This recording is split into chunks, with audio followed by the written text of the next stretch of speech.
Let me first start off by saying Happy Earth Day to everybody and a happy or Eid Mubarak to everyone.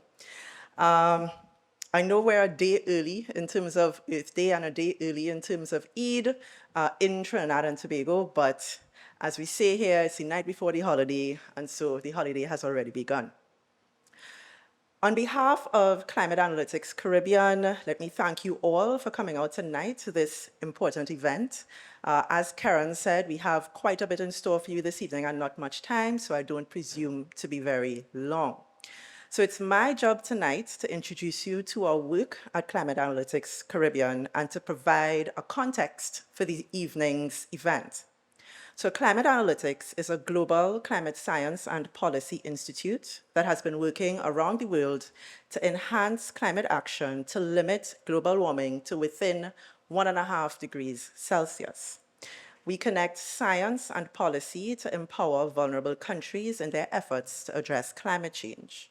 At Climate Analytics Caribbean, established in 2021 in Trinidad and Tobago, the focus of our work is on climate justice, specifically as it relates to bridging the gap between the global climate change negotiations, the discussions at the international level, and action at the local, national, and regional levels. In this vein, we are honored to introduce you to our latest work on the Global Stocktake. So what is the Global Stocktake about?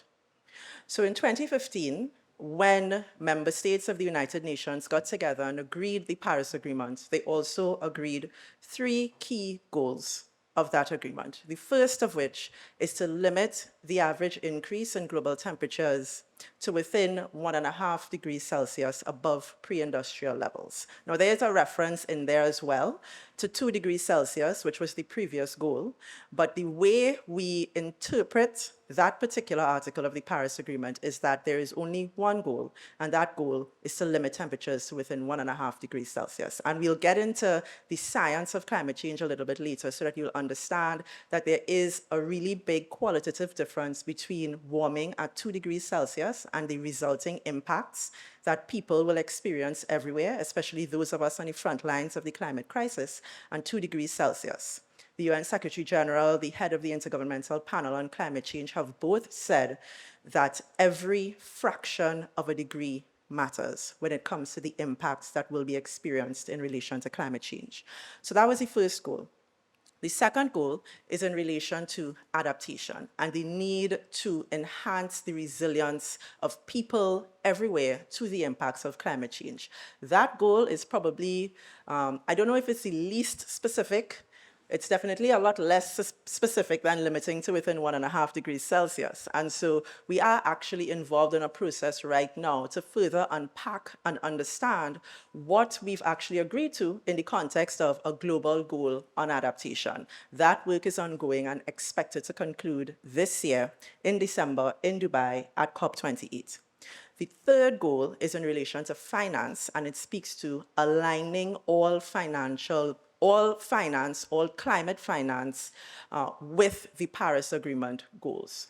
Again, a very unspecific goal, which we are still in the process of unpacking. We are beginning discussions on this article of the Paris Agreement this year with workshops to understand what actually needs to be done in order to be able to align those financial flows. Because this speaks to the entire global financial architecture. It speaks to how development funding is channeled. It goes directly to how developing countries are able to receive assistance in their efforts to sustainably develop. So we had those 3 headline goals of the Paris Agreement, and even when we agreed them, we already knew that we were not on track as a global community to actually be able to achieve them. A lot of work has actually been done between then and now in terms of trying to raise the collective global levels of climate action, to raise the level of ambition. So countries have submitted what we refer to as nationally determined contributions to the Paris Agreement that set out their mitigation actions primarily, but also address their adaptation actions and finance in relation to climate change. And we've done a lot of work to actually add up what the sum total of those NDCs would get us to. We've done this in various contexts, but most notably in the context of the work of the Intergovernmental Panel on Climate Change, or the IPCC. Their latest sixth assessment report is very sobering. According to the IPCC, we have two gaps. We have a gap in terms of what countries have said they will do in the context of their nationally determined contributions. Those actions that have been communicated fall drastically short in every way. And we also have a gap in implementation. So not only have countries lowballed their level of ambition, they are also not implementing what they said they would do in the context of those commitments, those announcements. And because of those two gaps, there are a few things that we have to reckon with.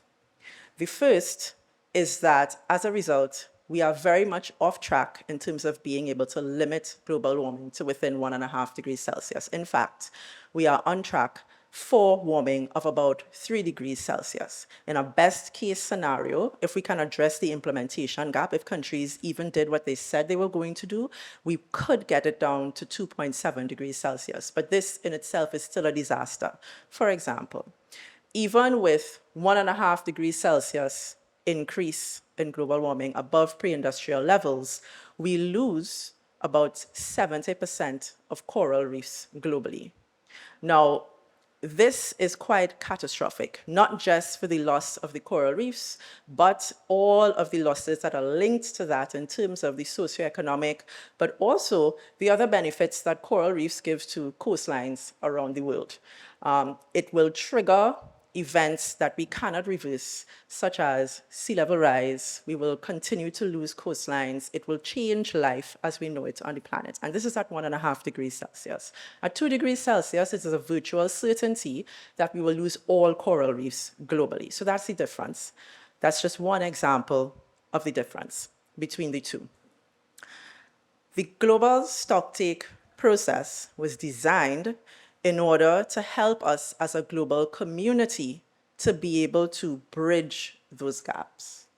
And so the idea is, and this is a part of what we refer to as the ambition cycle of the Paris Agreement, every 5 years, the international community would get together, they would assess where the gaps are, specify what those gaps are, and then design actions to respond to addressing those gaps. Alongside those actions, alongside the technical assessment process that is being done, there is also a political process where heads of state and government will get together, are supposed to get together to basically establish a new foundation for international cooperation on climate change. They are supposed to get together and have a major political moment during the year when the GST is being finalized to be able to respond as governments to what the science is saying, to where the gaps are. And so the GST is essentially a two-track process. It is running along a technical track where we look at what the gaps are, we specify where those gaps are, we look for solutions, we look at best practices, we try to understand what are the barriers to implementation, what are the enablers, we try to understand how we can scale the best practices. And then you have the political track where governments come into play, heads of state come into play to basically answer the question, so what next? So what now? We know where the gaps are. What are you going to do about it? So this process has been quietly underway within the UN system since 2021, and it is coming to an end this year in Dubai at COP28. With the support of the independent Global Stocktake program, tonight we launch our regional communications program campaign around the GST. Because even though this is a process that is international, in the first instance, none of it will matter if there is not at the same time actual action on the ground, so a response within countries, a response at the national level, a response at the regional level. And needless to say, at this stage, we're very well aware that there is almost no information around what this process is, what it's designed to do, why it's important, how people can participate. And this is actually the gap that we're trying to address. We have worked alongside other civil society organizations based in Trinidad and Tobago and operating in the region, such as CANARI, the Caribbean Natural Resources Institute, and through our work with them in the context of their Climate Justice Alliance, we have actually agreed a submission that has been made to the global process on behalf of Caribbean civil society organizations on climate justice. The intention of this submission is to contribute to the discussion that is taking place at the international level, keeping in mind that that discussion has to occur in the context of both equity and the best available science. At the international level, we have not agreed what equity means. And so imagine we have to come up with an outcome for this key process based on equity, based on the best available science. And if you ask any two states within the UN process what they understand by equity, you will get a different response. So for some, equity means that if we look at what each individual person is doing around the world, every individual has to do more. Every individual has to do better. The people who can afford to take vacations every single year, maybe they can't do that because there are other people who have nothing to eat. So some countries understand equity as a very personal individual responsibility. Other countries understand equity in the context of historical responsibilities. And so how did we get here? How did we get here? Right? We understand that the Industrial Revolution and everything that happened in that process to date is what got us here. And so for some countries, we have to look at those industrialized, developed nations who have benefited off of all of the emissions that they've put into the atmosphere for hundreds of years, who have benefited from that, for them to take the lead, for them to do the hard things, for them to show that they are willing to stop their dangerous actions in order to save the rest of us. So for some countries, that's equity. And I'm sure you can see that those two ideas aren't necessarily consistent at all. And so as the Caribbean, as civil society organizations involved in this process in the Caribbean, we have made a submission on climate justice to try to cut through the noise and to try to cut through the divide between, is it an individual responsibility? Is it a responsibility only for developed countries? Who is really responsible? What does it mean to say that we have to act together to address this issue? So with that, I'll stop there. And maybe I'll end with a call to action. Every time we have events like this one, and every time I participate in events where we are speaking to the public, educating people about the climate crisis and what they can do, we consistently get the same question. Okay, all of that is great, but do tell me what I can do as a person. How can I help? How can I contribute to this? And the answer to that at this stage is advocacy. We are in a situation where we desperately need people to educate themselves, to take the opportunities like this, to actually understand the issues at stake, and then to relentlessly advocate for action. Because at the end of the day, even though we are from a region that is on the front lines of the climate crisis, there is still much that has to be done by our own governments in terms of their response, in terms of building resilience, in terms of protecting people. And if we do not have engagement at the community level, at the individual level, then the government responses will continue to fall short. So if it's one thing I would like everybody to take away with you this evening, is the need for all of us to become advocates on this issue of climate change. Do enjoy the rest of the program. Thank you very much.